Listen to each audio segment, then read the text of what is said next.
Olá, mais uma vez seja bem-vindo às nossas reflexões bíblicas e teológicas por meio desses vídeos que estamos fazendo. O propósito é podermos pensar de forma mais clara e profunda a respeito daquilo que a Bíblia propõe para a nossa vida e o que ela diz a respeito da vida, da existência.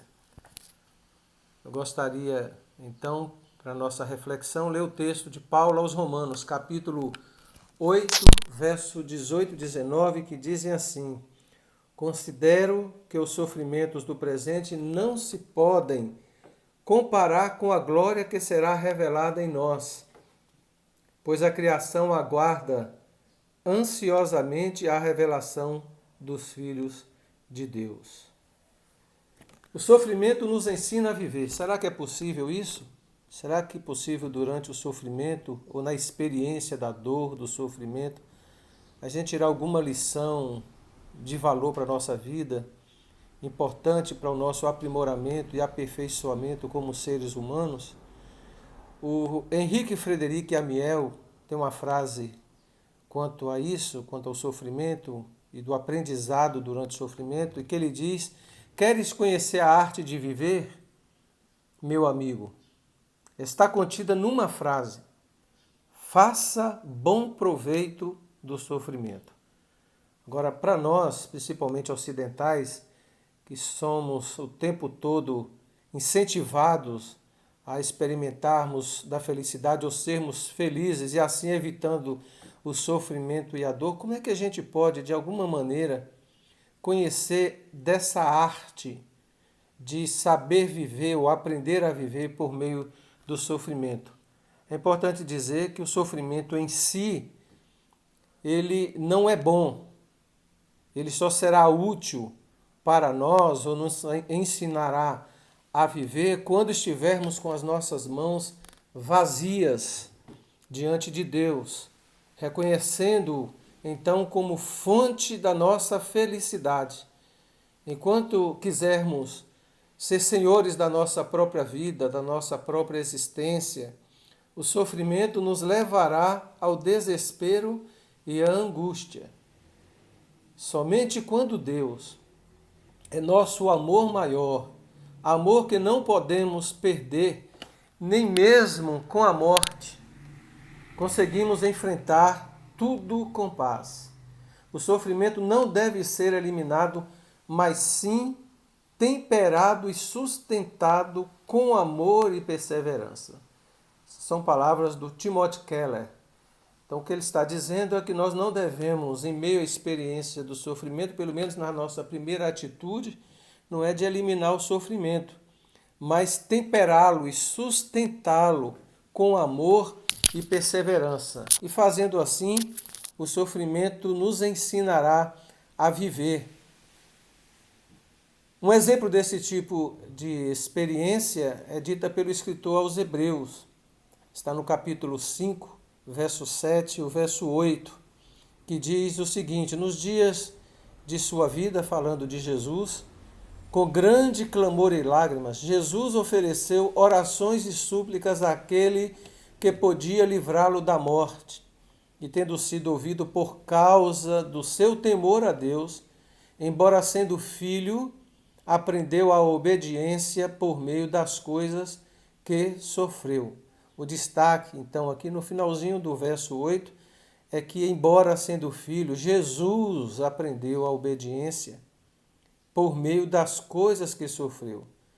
Isso significa, então, que o sofrimento que Jesus enfrentou o levou a aprender a obedecer a Deus, dependendo de Deus e confiando plenamente na promessa do Senhor para a sua vida. Esse ponto nos leva então a outra questão importante.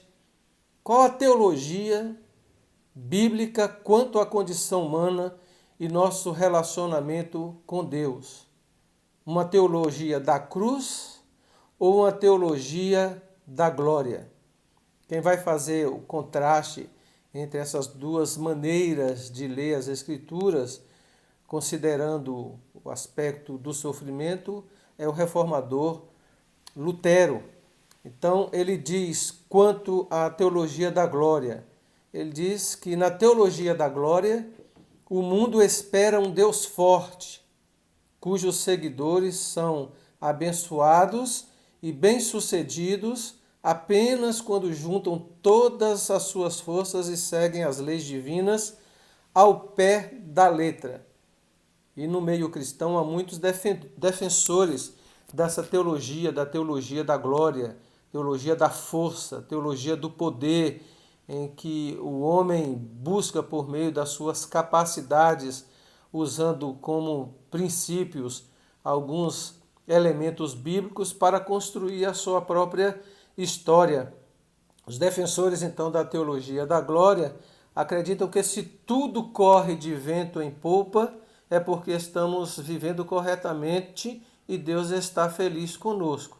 Então, se tudo está indo muito bem, se estamos ganhando dinheiro, se estamos tendo saúde, se estamos tendo prosperidade econômica, social, política, educacional, então isso seria um sinal de que Deus está nos abençoando e nós estaríamos muito bem com Ele.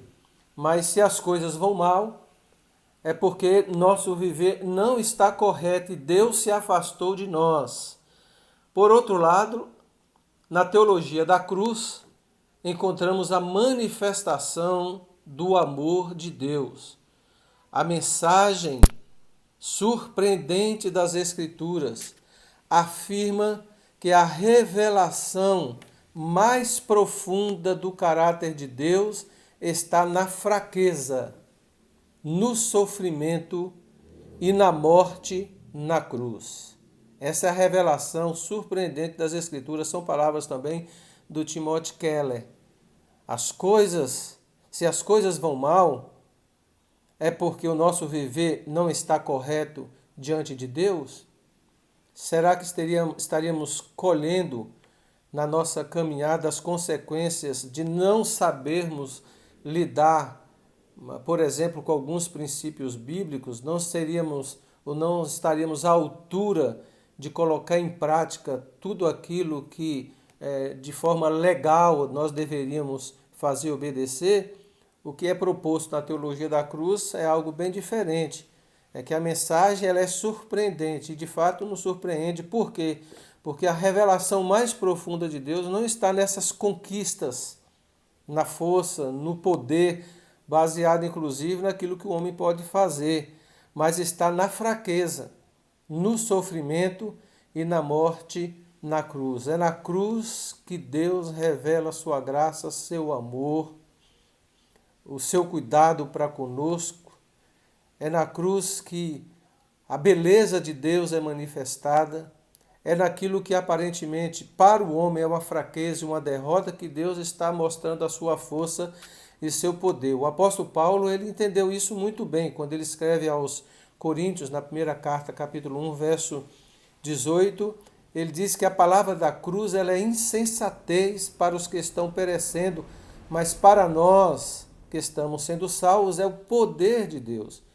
Enquanto para muitos a cruz seria sinal de derrota e de fraqueza, Paulo está dizendo que essa mensagem da cruz, a palavra da cruz, pelo contrário, ela é a manifestação e a declaração da força e do poder de Deus. Quanto a isso, mais uma vez, citando o apóstolo Paulo, ele diz: a minha graça te é suficiente. Foram as palavras de Deus para o apóstolo Paulo quando ele se sentia fraco. Pois o meu poder se aperfeiçoa na fraqueza. O poder de Deus se aperfeiçoa não é na nossa força, mas na nossa fraqueza.